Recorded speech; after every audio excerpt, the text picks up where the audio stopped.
Uh, John Kerry, the climate envoy, he was at a forum hosted by Harvard Kennedy School's Institute of Politics last week.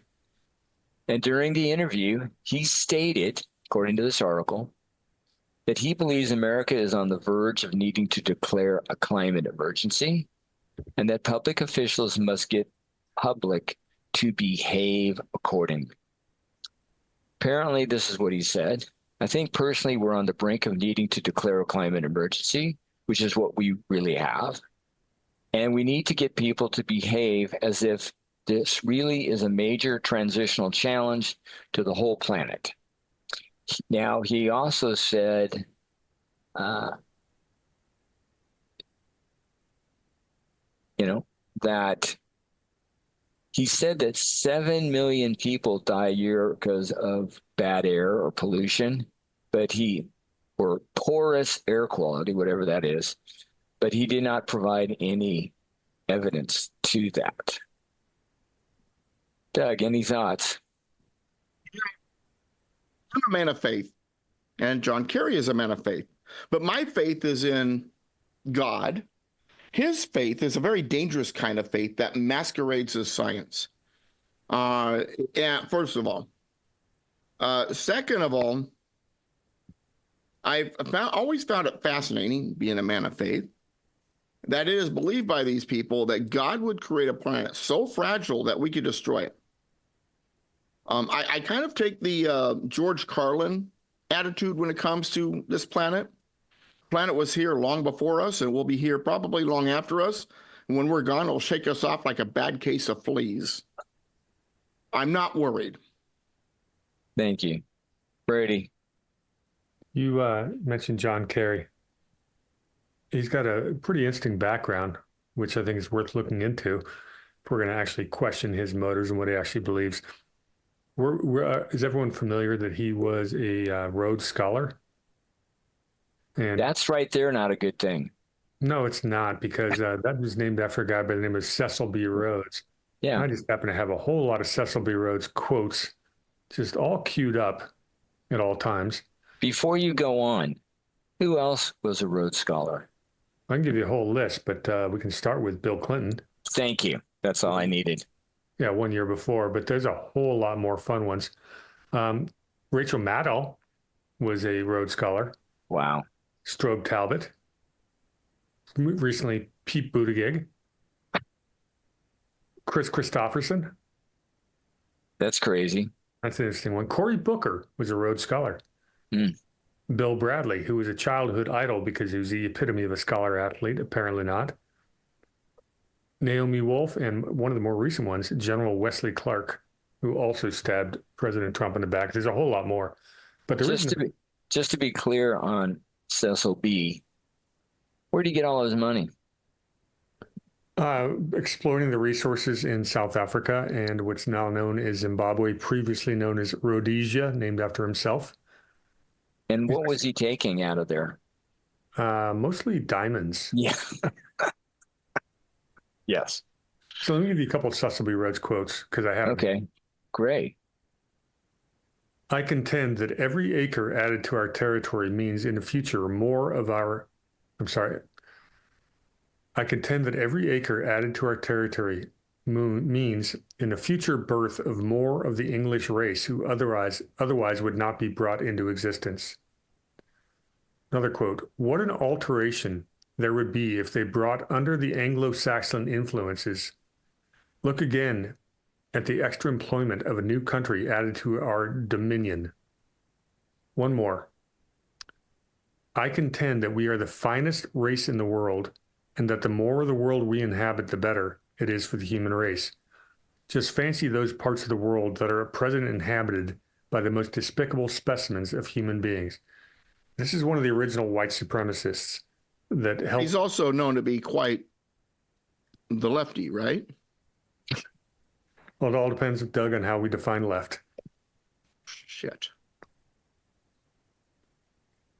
Crazy stuff. Thank you for those.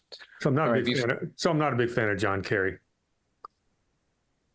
All righty. Yeah, I know a lot of Swift boat guys that are not a fan of him either. But anyway, go ahead. Oh, we can also talk about how John Kerry married into the Heinz family. Heinz family has about 2 generations worth of skull and bones connections, but we don't want to do that tonight, do we? No. How about this one? Wait. I can't The run might catch up. I can't let this go, Alan. Okay, go. So the biggest banking scandal in international history is BCCI. That's a Bank of Credit and Commerce International, also known as the Banks of Crooks and Criminals. The gentleman who led the Senate investigation was one John Kerry. And somehow that investigation stopped in the state of Florida, never went after the people on the international stage. He was actually the guy who was on the other side of that, or the other person investigating it, where the investigation went nowhere, was a guy who John Kerry had gone to high school with about an hour from where I'm sitting here today and played high school lacrosse with by the name of Bob Mueller. Yeah, that same Bob Mueller that did the Mueller report against Trump, supposed Republican who also helped cover up 9/11, went to high school with John Kerry. So there you go. Thank you for that. One more before we get to one of the big topics tonight, and that is, and this weighs in on what's going on, reactions, and constitutionality. I'll read a little of this, and then you all tell me what you think. Apparently, there is a prominent Democratic New York State Senator, Liz Krueger. She chairs the New York State Senate Finance Committee, and she is apparently encouraging or hopeful that four states, New York, Connecticut, Massachusetts, and Vermont, because they'll suffer under the next administration, they should secede from the U.S. and join Canada. And it's just New York. She's got 4 states up now. Okay. No. That's what she's hoping for. Yeah. Nobody's.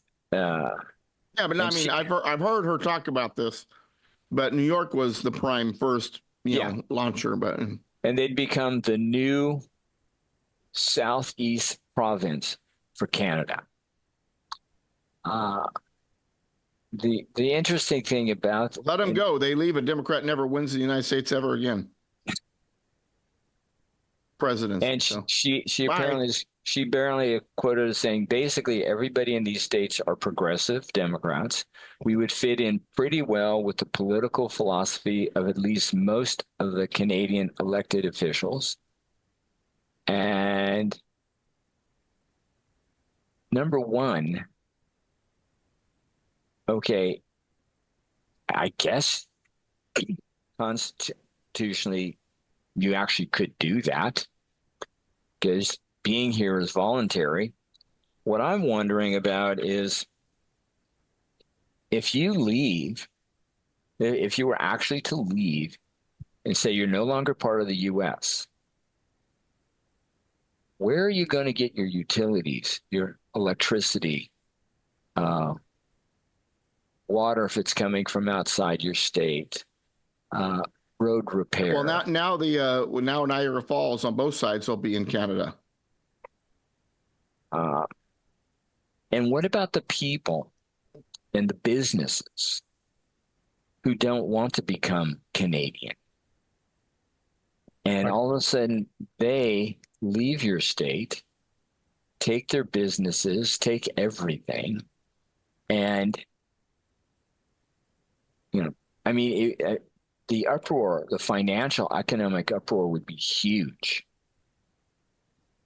The other thing is, and just, because none of this is being talked about. All right, you're in New York. New York has decided to leave the United States. Canada has decided to accept it. And you have a home. Well, where are you going to get your homeowner's insurance? Is that homeowner's insurance going to stay year after year now that you're in another country? How about your car insurance? How about your health insurance? And what kind of money are you going to use? Canadian, all of these things would have to be worked out. But just to say we're leaving because we're upset is for me, it's very, very short-sighted. Doug, what do you think? Well, it could be any worse than what happened to Portia de Rossi and Ellen DeGeneres. Their house is underwater in England. Is it the home or is it just the property or both? Oh, everything. Yeah. Okay. Well, the lower levels of the home. Yeah. But anyway, yes, secession is completely constitutional. Okay. But the state would have to file articles of secession. They would probably hold a vote. And I'm willing to bet they couldn't get the vote. So first of all, ain't going to happen. Now, that said, they're lucky that Trump isn't Lincoln, because Lincoln then would, attack with full military force and destroy the entire states to force them back in the Union. Not funny, but yeah, go ahead. And thirdly, I say if they want to go to Canada bad enough, but they can't get the state to secede, go anyway. In fact, I know a lot of people that'll help you pack. One thing, because you mentioned Ellen, and that is, she and her gal left for England because can't stand America. But in leaving, she had a home, I don't know exactly where, in the LA area, right? Sold for $70 million. Was able to move to England, Cotswold area, where outside of London, and buy a 43-acre estate with a big home. Now, apparently, this property is close to the Thames, and when the storm rolled through, or the hurricane, the Thames decided to overflow, and that's where the water came from. But you can leave the U.S. and on the process sell a $70 million home, and you've got complaints.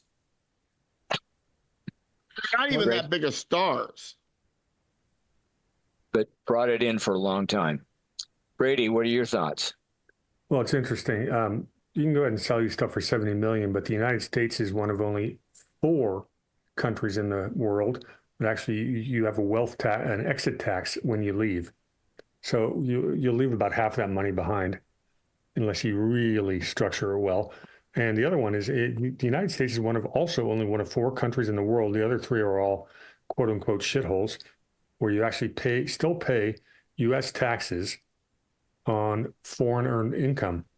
The other 191 quote unquote members of the United Nations do not charge their citizens taxes when they leave the country. And the United States is like the Hotel California. You can check out, but you can't leave. I got a fun map to share. Share. Let me do that real quick, because this is not something that is brand new. They've been smart enough to bring up a map. This is the working concept border map of the United States conservative states, all in red, United States Western liberal states, all in blue, the United Eastern liberal states in yellow, and Quebec. The French get their own. So this is not a brand new idea. They've been playing around with this idea for quite some time. Might have to go with those too, right? What's that? Minnesota might have to go kind of north there too, don't you think? Well, it depends on what part of Minnesota, I guess. I mean, they could make Minneapolis sort of like St. Petersburg, with Russia, where it's separate from the country but still Russia. Yeah, we could just send Rashida. Carve out Minneapolis. Yeah, we could just send Rashida Tlaib to Canada, and all her people will follow, and I think Minneapolis will be just fine. Crazy. But all right. Now you bring up secession is going to be something we talk about a lot going forward because Trump won an election. We heard a lot about that in was it Calexit, and take Oregon and Washington with you. My favorite conversation was, what if San Diego, Orange County, Riverside, and Imperial Valley wanted to just join Arizona and let the conservative states still have access to the Pacific Ocean? Yeah. That's the way it should be done. Oregon. You let the left have Portland, Salem, Eugene, and most of Corvallis, Rest and maybe Astoria. You know, let them have the Columbia River, but the rest of Oregon's pretty conservative. I'm going to give that to the conservative states. Well, that'd be hard, Doug. Where you live, you know, because it's on the coast, it's probably going to be stuck in the blue area. No, it's super, super red where I'm at. Well, yeah, but you can't split up California, Oregon, and Washington. They have to have a contiguous. No, they don't. Oh. Didn't you hear me talk about St. Petersburg? It's up there on the coast of the Baltic Sea or the North Sea. I mean, and it's not even connected. It's on like the west side of Lithuania, or not Lithuania, but Lithuania and Estonia and Latvia. And it's out there by itself. It's part of Russia. We could do this. I think what we ought to do with Oregon is split it into 2 states. Call one Oregon and the other one Portland. All right. Well, we'll see what happens. Obviously, if this is going to happen, it is not going to happen overnight because someone wrote something down.